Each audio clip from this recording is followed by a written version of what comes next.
Welcome into Giants Postgame Live, brought to you by Hackensack Meridian Health. Keep getting better. My name is Madelyn Burke, alongside the Super Bowl champion Amani. Toomer. Amani, a heartbreaker of a loss for the New York Football Giants. They went out to Denver. They led 19-0 at the start of the fourth quarter. They were up 26-8 with 5 minutes and 14 seconds left to play. But Denver, 33 points, including a walk-off field goal to win this one in the Mile High City. What is your first reaction? This is kind of their MO for the Denver Broncos. They did the same thing a couple weeks ago versus the Philadelphia Eagles. They have a tendency to get stronger at the end of the game. And I think the Giants should have known this type of thing was going to happen. I think for the first 3 quarters of the game, played very well, executed very well, didn't turn the ball over. But the game is 4 quarters for a reason. We did not finish out the game. And hopefully this is a great learning experience for these young players. Dark had a very strong game, but that one costly interception is something he's going to learn from. I know he wish he would have had it back, but I feel like there's a lot of growth that's taking place, and sometimes when you're developing as a young player, a young quarterback, you're going to have these types of downs that hopefully propel you forward to being, propel you forward to progressing, to being a quarterback that everybody thinks he can be. Yeah, and it's tough, too, when you mentioned how dominant the Giants were playing the first 3 quarters. As we mentioned, they had the Broncos shut out. It was 19-0. 19, that's a weird number. Well, they had missed a PAT, then they went for 2, missed that. Late in the game, Jackson Dart Superman's in a touchdown to give the Giants a lead, but they once again miss a PAT, which sets up the Broncos for the game-winning field goal opportunity. But let's talk about what we saw from Jackson Dart. A really resilient performance from the guy who, saw the toothpaste coming out of the tube a little bit late in the game, was able to drive the Giants down the field with just less than 2 minutes to play. As we take a look at his numbers from the day, but less than 2 minutes, the Giants get the ball. They're down 4. They need a touchdown. Jackson Dart, poised, leads this offense down the field and able to rush in the touchdown. Yeah, I think he did a phenomenal job of regrouping. That's one thing you want to see as a quarterback. You throw the interception late, get the momentum swings back, being able to be on the road in Denver, which is in Mile High, which is a stadium that is very hard to play in, one of the loudest stadiums, most difficult place to play, and is able to turn the tide and get that last score and put their team in position to win the game. And when he left the field, they had an opportunity to win. They were up 2 points, should have been up 3, but it's one of those things where if you're a young quarterback, you can't just sneak by these wins, especially on the road. The NFL, winning on the road as a young quarterback is a very difficult thing to do. And, he was at the doorstep, but obviously the game got away. But he's one of those guys that looked very resilient on the sideline. There's a lot of positive things that you can glean from this thing from a young quarterback. Well, coming into this game, a lot of conversation was about the much ballyhooed number 2 defense of those Denver Broncos, right? We heard a lot of conversation from the Denver Broncos between Cooper and Nick Bonito this week talking about, their impression of Jackson Dart. But the Giants offense really showed up against that strong defense, and the Giants defense applied pressure. Again, shutting out the Broncos for the first 3 quarters of this game. Yes, it's 4 quarters, and 33 points in the fourth is something nobody wants to see. But this man right here, Brian Burns, 2 sacks on the day. He's now got 9 on the season. That's his second highest sack total in a career. His highest is 12.5 in a season. It is week 7, Amani. The way that he's been able to apply pressure, not just Burns, but this entire defensive front for the Giants. What have you noticed about his play? Well, I think when the Giants shut down the run game from the Denver Broncos, they're able to allow their pass rushers to really get upfield, and that is a real strength of this defense. But Belton had a great game. I thought that the first 3 quarters was the most physical I've seen this Giants team play on both sides of the ball. Their tackling was just, it was like there was another team out there. There was talk about textbook tackling. Belton had a really great play down on the goal line on 4th down. He has which we call a hat-back tackle. He hits the ball carrier, and as the ball carrier catches the ball, his hat goes back. That's what I call a hat-back tackle. Great technique. There's a lot of good things you can glean out of this game. It's going to hurt. It's going to sting, especially for this defense as well as they played for the majority of the game. But this is one of those things you just got to go through these growing pains as a young team. Yeah, it is going to sting knowing that the Broncos scored 33 points in the fourth quarter. and were able to come back and get the win.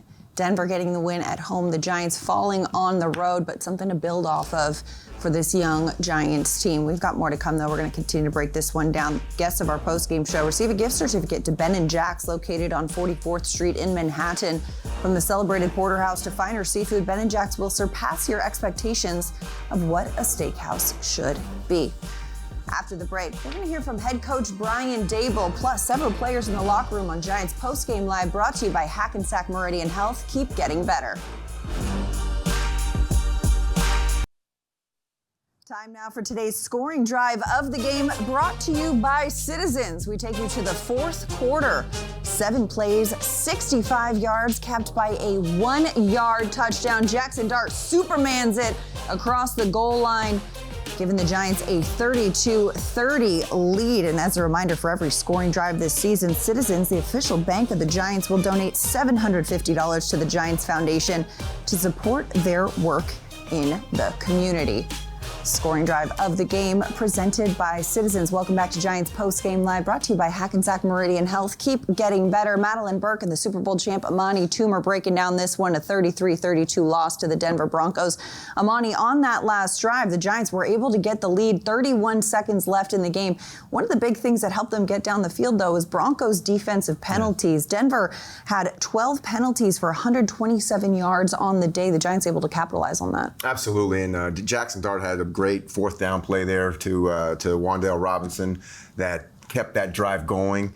And then there was some a couple penalties, like you said. Yeah, 4th and 19 to Wan'Dale Robinson, and then another 15 yards for roughing the passer after that. But that Wan'Dale catch was a clutch one on 4th and long. Absolutely, and there you see that relationship kind of growing. But also to have the presence of mind to, when on the last play, to extend the ball, not let his knee hit. That was really a heads-up play for a young player. Heads-up play for a young player. A tough loss, though, because, again, 31 seconds left on the game clock, only needing a field goal. The Broncos were able to come down. Will Lutz sent it through the uprights and got the win as time expired.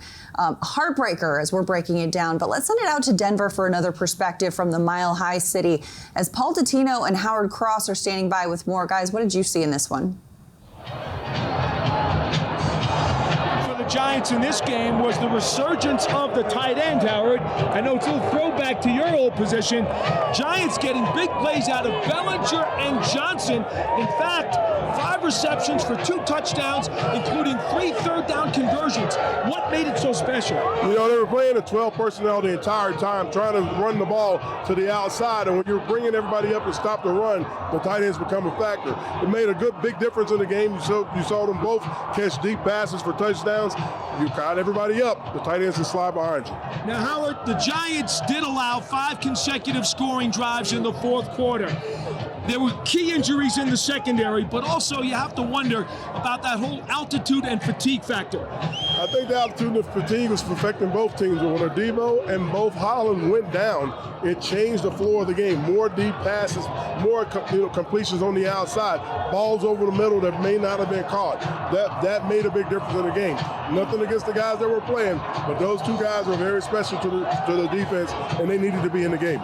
We went into this game knowing that the Broncos did not have great special teams, and the Giants did. Well, unfortunately, it came back and bit the Giants. Special teams wound up being a very big factor. The Broncos making their kicks, the Giants not doing so. You know, kicking field goals, it seems like an extra point seems to be like an easy thing to do. But when you miss them, it costs you the game. 3 missed field goals in the game, 3 missed extra points in the game, basically cost them the game. All right, Howard, that's about it. The Giants have to pick up the pieces and somehow prepare for a road game against Philadelphia this weekend.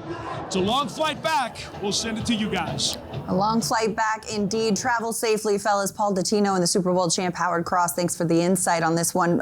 Paul brought up, though, 5 consecutive scoring drives in the fourth quarter. The Giants allowed the Broncos as they came back. That kind of reminds us of the New Orleans game, 5 consecutive turnovers. Something like that. Is that something akin to a young team that's kind of trying to find their way? Yeah, it is. I mean, it's like in Ted Lasso. You got to be a goldfish, right? You got to be able to flush plays very quickly. And actually, this week, the fact that Jackson Dart led that drive towards the end, to me, was a step in the right direction. Because In the Saints, it didn't. The tide never turned back. The Giants never fought back. This time, right? Jackson Dart had thrown the interception, then goes back and scores a touchdown. Yeah. So now, he's, they're kind of making that next step. But it's one of those things where, just like you said, Madelyn, it's a young team. You're relying on young players, rookies. You're going to have your ups and downs. You just got to make sure that they're not staying down too long, and they are able to move forward with their progress. And I think that this team is in the right direction. The way that they looked so physical today is something that I think most Giants fans are more familiar with this type of play. For the 3 quarters, not the 4th quarter, but the 3 quarters of a team that I'm used to watching. Yeah, and you know what? Hopefully they can extend it to 4, the standard length of an NFL game. But you know what? They'll live, they'll learn, they'll build off of this one. And let's see another game next week. We're going to continue chatting about this one, though. But first, want to remind you guys, Giants fans, you can gather your friends, family, or coworkers because group ticket packages make it easy to enjoy a game together. Group ticket packages offer preferred ticket prices and the ability to purchase together in group blocks. Just scan the QR code on your screen to lock in your group tickets. Get early access to the best seats and the games of your choice. We've got more to come here on Giants Postgame Live, brought to you by Hackensack Meridian Health. Keep getting better. Coach Dable to the podium after this. Stay with us.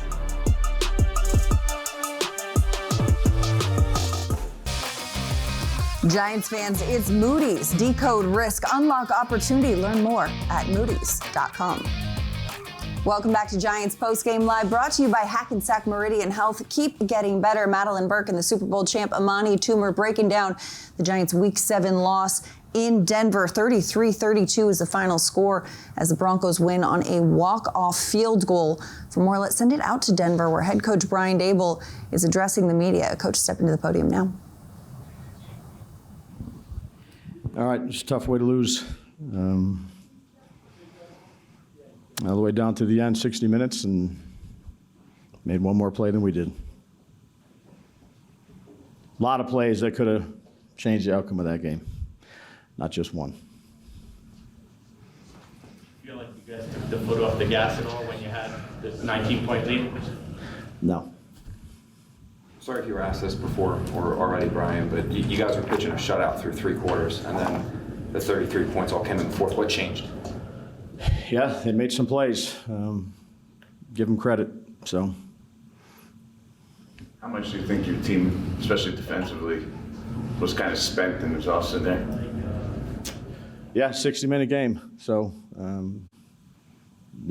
it's not one play. It's not one position. It's not offense, defense. It's collectively. So. Get the ball. They get the ball back with 31 seconds left. Yeah. It's very similar, eerily similar to kind of Dallas. Do you want to play more aggressively there? You were seeing. Yeah, well, we played man with 2 double robbers sitting right there in the middle part of the field, different than what we did at Dallas. It was man-to-man with 2 robbers, and they hit an in-cut, and then they hit the go over there on the left-hand side. You were seeing, they showed you yelling in Shane's direction at the end there. Yeah. What in specific was upsetting to you about the way it ended there? We lost the game. That was upsetting. What specifically were you upset with Shane in that moment because it was directed towards him? No. We lost the game. The Dart's interception, what did you see on that? Was it just the pressure that got to him on that interception before they took the lead? Yeah, that max protection look. Number of guys in protection, and they made a nice play. What do you say to the guys after a tough loss like that? Like, that's a tough way to lose a game. Just that. You said it's a tough way to lose a game? Yeah, tough loss. Put their heart and soul into it. So, not a lot of talking that needs to be done when you lose a game like that. Everybody gave everything they had. Is it hard for you to come to grips with the fact that this game, that you didn't win this game? When you were up 19-0, 26-8, I think it was. I mean, I think teams that were up 18 points with 6 minutes to go, or something like 1,000 plus and 0 until today. Yeah, it's tough to lose any game, but certainly this was a tough one. Why is Jude having so much trouble on the PATs? One of them, I think, the first one was the snap operation with it, and he missed the last one.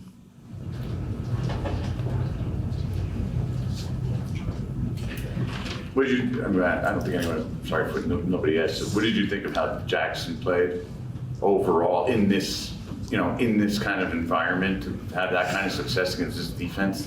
What does that say about him, and how do you think he did? Yeah, competitive guy, but just we didn't make enough plays. The interception, obviously, though, was a big play. So what did you see on that? I got pressured and the guy made a good play. How much did losing a Debo and Holland affect what you guys were able to do? Yeah, well, make excuses. Everybody has injuries. Tay seemed to be somebody who struggled a bit when he got in there. Banks, I mean, do you say anything to him after this, especially the play to Sutton at the end? Yeah, we just lost a tough game. Guys gave everything they have. It's a tough way to lose. So did you not change anything schematically in the fourth quarter when you had the big lead defensively? Yeah, we ran some plays we thought were good plays. Some plays that we ran earlier. We just didn't do enough to convert on some third downs. Look, it's not one play. It's not one side of the ball.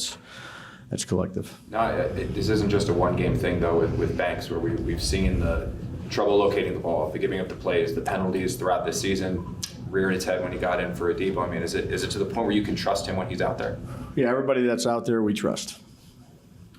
How much do you have to evaluate the kicking game coming out of this and going forward, saying, maybe we have to make a move there? Yeah, we'll evaluate everything. Again, just come down to one play. There's a number of them. Anything else? Okay. Thanks, guys. Locker room's open. Dart will be in here when he's ready. That sound from head coach Brian Daboll, brought to you by Ford, the official vehicle of the New York Football Giants. Amani, Daboll was asked about the absence of Paulson Adebo and Javon Holland. Holland, of course, went out earlier in the game. Adebo went out later with injury. He downplayed it, saying, hey, you know what, it happens. Guys get hurt. You got to go next man up. But when you have a starting safety and a starting corner removed from the game in a high altitude circumstance, give up 33 points in the fourth quarter, that has to kind of come into effect in some regard. I think it did, because you also saw the defensive line, and the pressure in that fourth quarter wasn't as much as it was early on in the game. And I think Belton came in and played really well, but Banks, I think, struggled a little bit. But he was there. He was there to make plays. But I just feel like, when you're playing with a group in the secondary, it's like you're playing with another team. Everybody knows where everybody else is. And when one person is missing, no matter, it's not this level of play. Sometimes it's just you're not used to being around that other person. But I feel like both of them came in and played well. Banks was right there to make some plays. And when you're a corner, that's basically all you can do, except for maybe, knocking down a ball or something like that. It's not like he was lost in coverage. Right. He was there. And you have to, just like Coach says, the next person up. And everybody on this roster is a injury or a broken shoestring away from playing. So if you're on this team, you're going to be ready to play, and everybody's going to, you wouldn't be on the team unless they felt that you were ready to go in there and play. Right, and credit to Tay Banks for stepping in. Missed practice earlier this week because he welcomed twins, so congratulations to Tay becoming a father. Stepping in, getting it done, unfortunately, wasn't enough for the Giants defense as a whole, as they fell to the Broncos 33-32. All right, Giants fans, we want to remind you all, come out to run the Giants Foundation 5K and Kids Run, presented by Quest on Sunday, October 26th. Just scan the QR code on your screen. Visit Giants.com/5K for details and to register. Run or walk with Giants legends. After the break, we're going to hear from Giants quarterback Jackson Dart. We'll hear from him, Andrew Thomas, Jude McAtamney. More to come on Giants Postgame Live, brought to you by Hackensack Meridian Health. I missed vital points at vital times today. I'm not going to shy away from that. Look, the snap and hold was good. It's just my lack of execution on the kick. So I'm not going to shy away from my mistakes and letting the team down.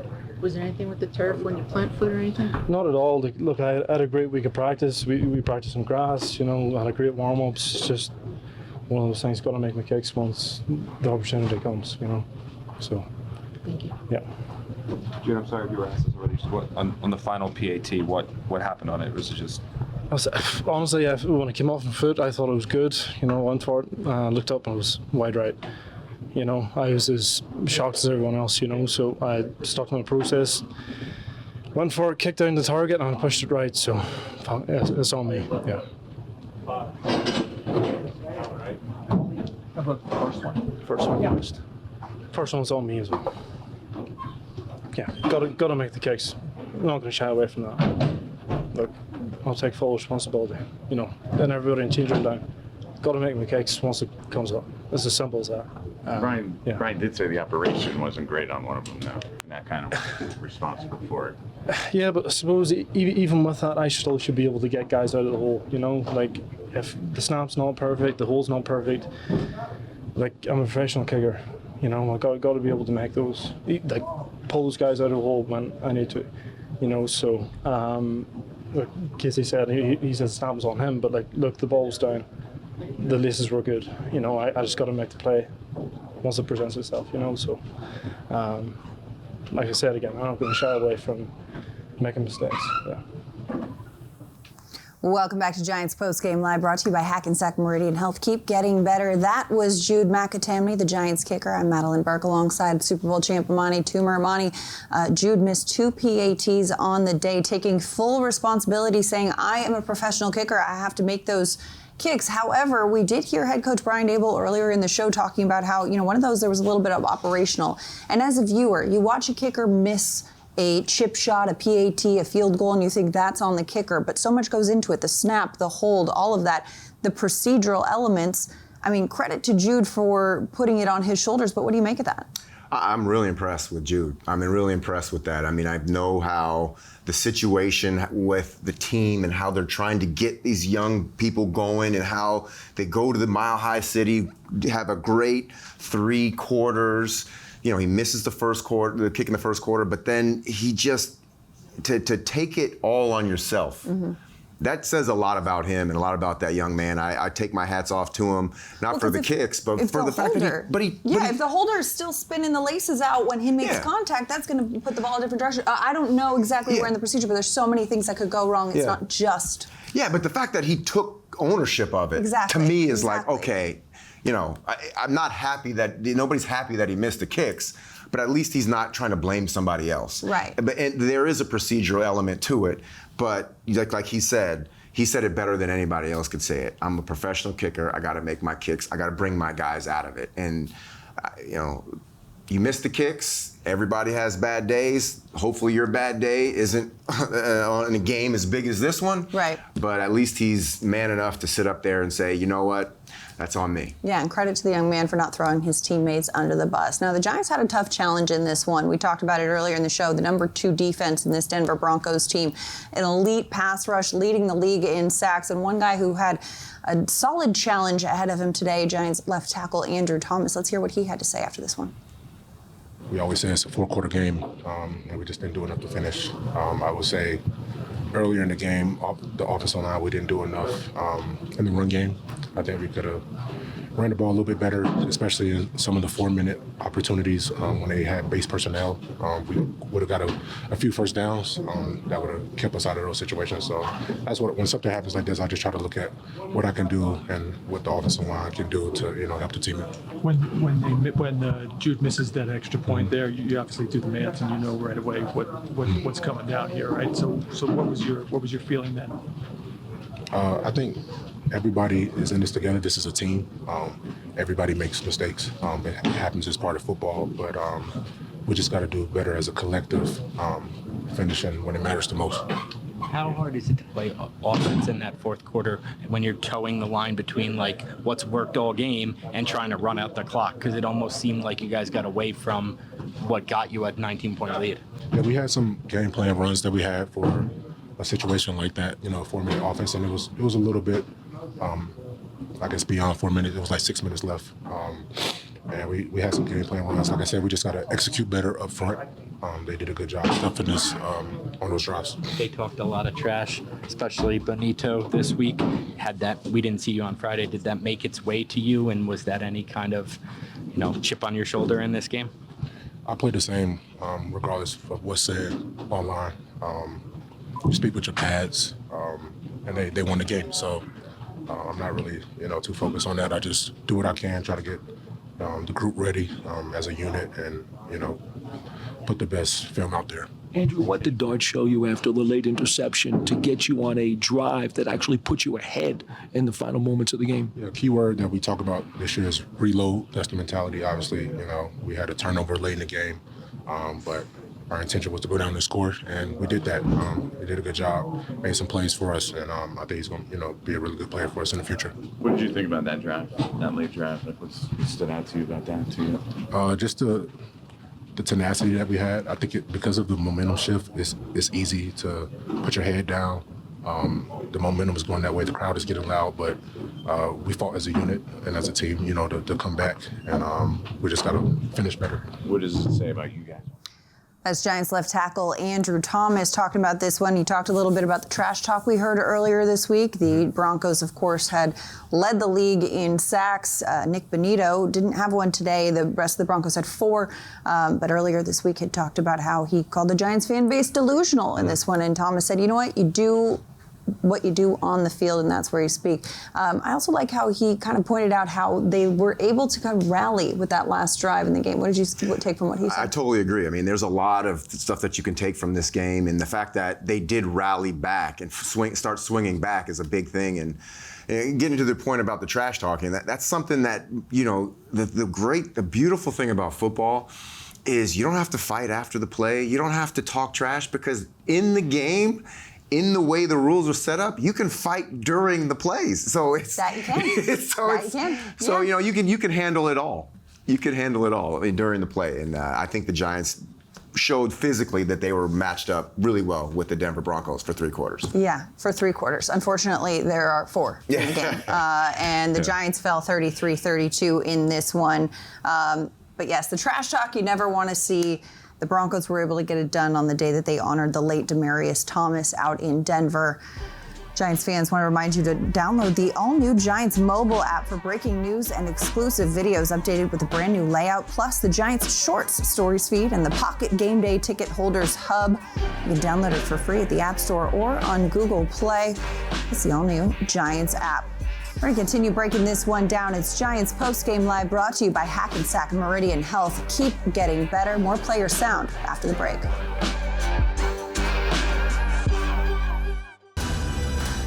Time now for the player of the game, brought to you by HCL Tech, supercharging progress, the official digital transformation partner of the New York Football Giants. Player of the game, Giants tight end Daniel Bellinger, 3 receptions, a career-high 88 yards, and a touchdown in this one. Dart to belly, the Samurai turned gritty.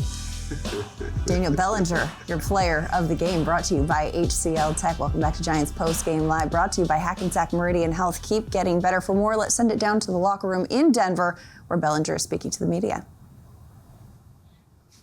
Daniel, I know it's always tough when the team loses, but personally, it was your career high in receiving yardage for a game. You made the big touchdown catch early on, and were a significant part of this offense that had to at least spark you internally. Yeah, I mean, at the end of the day, it's tough to even think back, because, my mind's just on, us not finishing the game. So, to be honest, that's just where my mind's at right now. But, we just gotta find ways to win that game. We've seen a lot of the double tight end sets this last couple of weeks. Sometimes they're in it, then they get out of it a little bit, but we saw a lot of it again today. What do you like about that, besides obviously getting more of a chance to play? Yeah, I mean, it gives our offense versatility. Allows us to get into a bigger package and run the ball as well as pass the ball. Create some mismatches that we feel we're favorable in. And keep rolling as an offense like that. And we just got to keep growing it.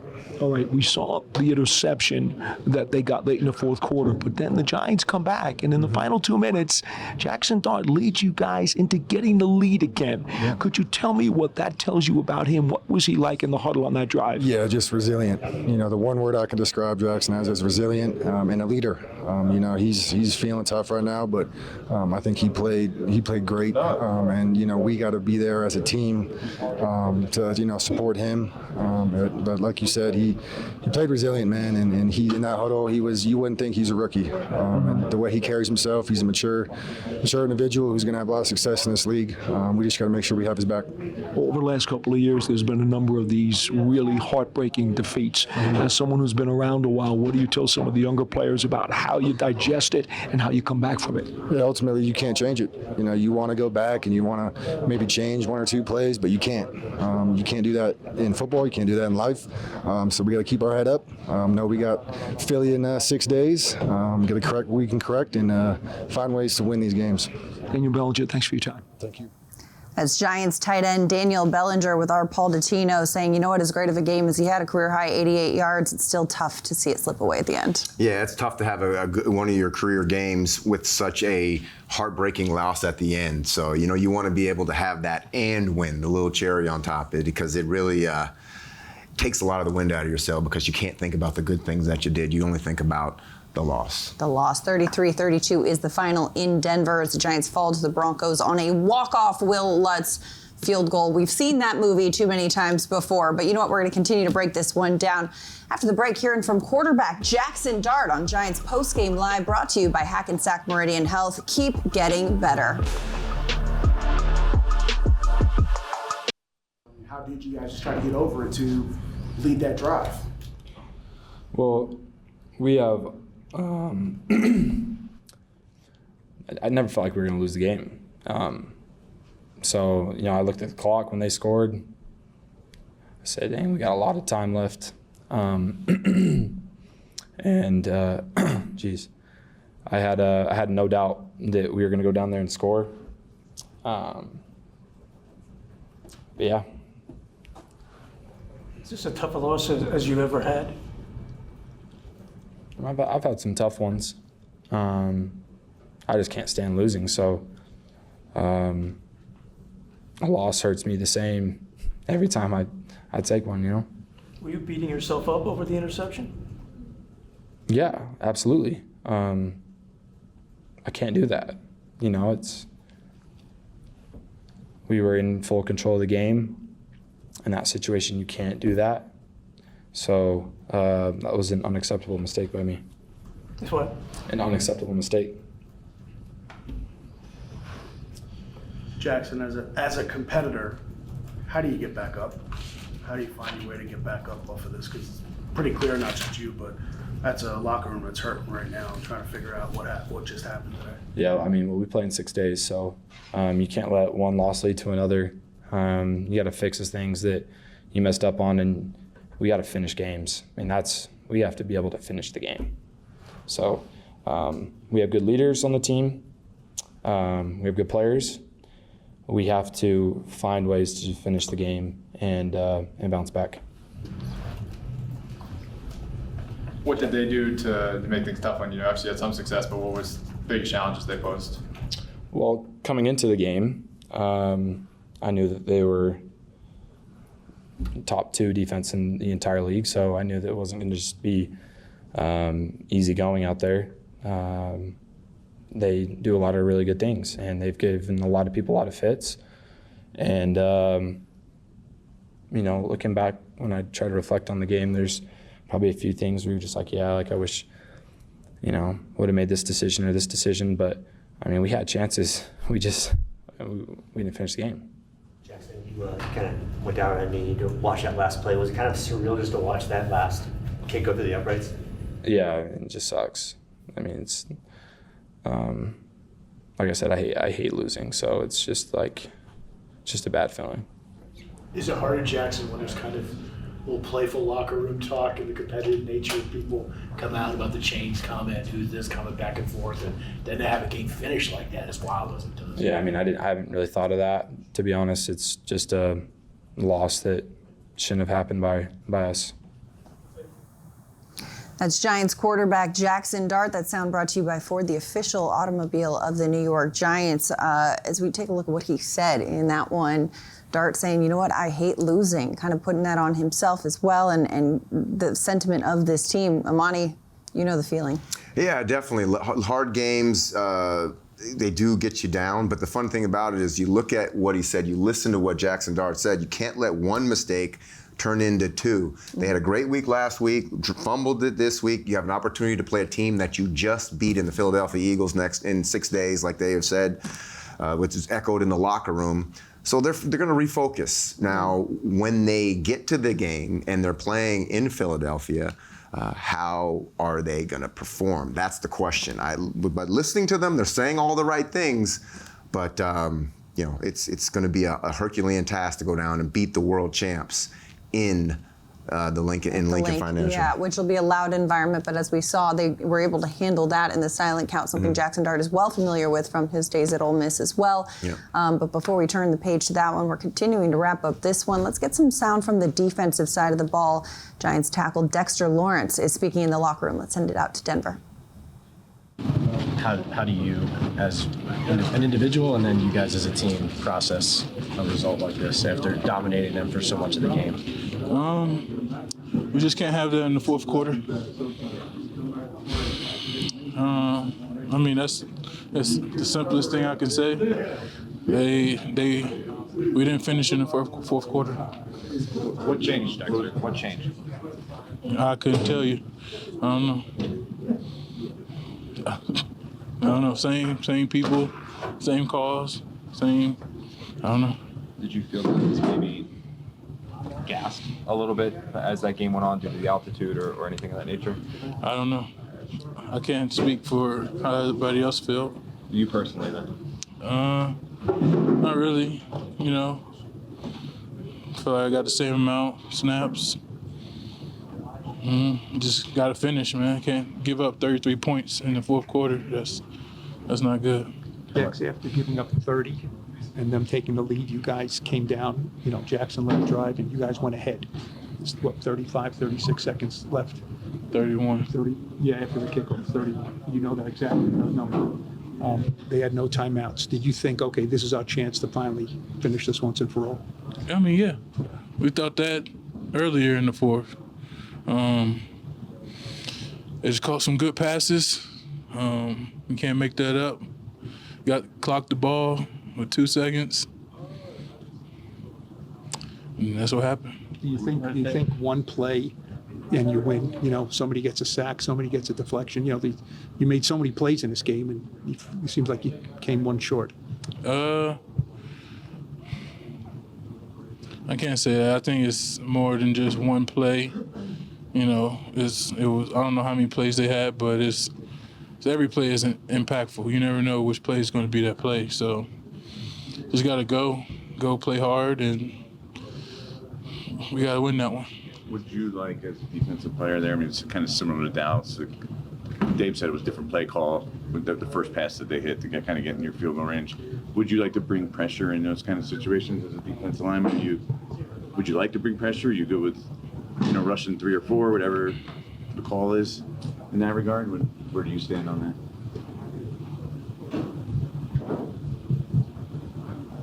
Leave that to the coaches. Dex, was there a point in the game in the fourth quarter where you felt it spiraling? Not really. I always felt like we could get a stop whenever we was on the field. They just made the plays they needed to make. I don't know, man. We've been in this spot a few times where it's, we're asking you about an improbable loss.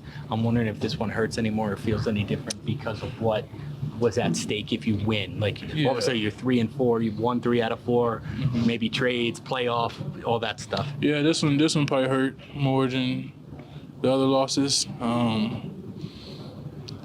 This one hurt. This one hurt. Giants fans, make sure to turn your attention to the Giants 5K with the Giants Foundation Run or Walk, presented by Quest on Sunday, October 26th. All you got to do is scan the QR code on your screen or visit giants.com/5K for details and to register. Giants Postgame Live brought to you by Hackensack Meridian Health. Keep getting better. Rolls on after this quick break. Week 7 is in the books. Let's turn the page to week 8, the Ocho, as the Giants are back on the road with, let's call it deja vu, another matchup with the Philadelphia Eagles. Giants just played the Eagles Week 6 on Thursday Night Football, got the win at MetLife Stadium. How will they fare on the road at the Link against the defending Super Bowl champion Eagles in the rematch of Thursday Night Football? Amani, Toomer, Madelyn, Burke here breaking this one down as we look ahead to Week 8. How are you feeling about this Giants-Eagles rematch? I feel really good about the Giants-Eagles rematch because I feel really good about this Giants team. I feel like they are so much of a better team in these last 4 games, than they were in the beginning of the year. There's 10 games left. This game that they lost this past weekend to the Denver Broncos, they're in the AFC. So it doesn't weigh as heavily towards the playoffs. You got to be real about this. This is trying to get into the playoffs, into the second season, and this team has every bit of opportunity, if they keep playing the same way, to fill every dream that they had this season. It doesn't matter what you are now, it matters if you keep on progressing. And I think that the Giants are progressing right now. Yeah. Much better brand of football than they had in the beginning of the year. And that really starts with division wins, right? We talked a lot ad nauseum with this front office, with this coaching staff, about what this team needs to do to improve year in and year out, and that starts with the division wins. After going 0-6 in the division last season, the Giants are currently 1-2 with a chance to go 2-2, a game against the Eagles on Sunday. This is an Eagles team, though, that's coming off a win over Minnesota at Minnesota 28-22, and while their run game still continues to look questionable, they were airing it out in this one. Jalen Hurts, 316 passing yards. We saw A.J. Brown and Devontae Smith getting involved in the passing game pretty heavily. How do you think this challenge will present itself to this Giants secondary? A funny thing about it is when you look at this game, it's matchups. We match up really well against them because the strength of the Giants is our pass rush. He's not going to be able to sit back there. Their quarterback, Jalen, isn't going to be able to sit back there and eat a sandwich and throw the ball down the field. We got guys coming after him. This is why we beat him the week before, because the matchup between the Giants and the Eagles, the Giants physically beat them up last game. They beat up the Denver Broncos for 3 quarters. Now, if they can just do that again this next time, we have a great opportunity to win this game. Well, and quickly, coming off a loss like the Giants just suffered in Denver, like you mentioned, the first 3 quarters of this game felt like it was in the bag, and it all slipped away in the final 5 minutes in Denver.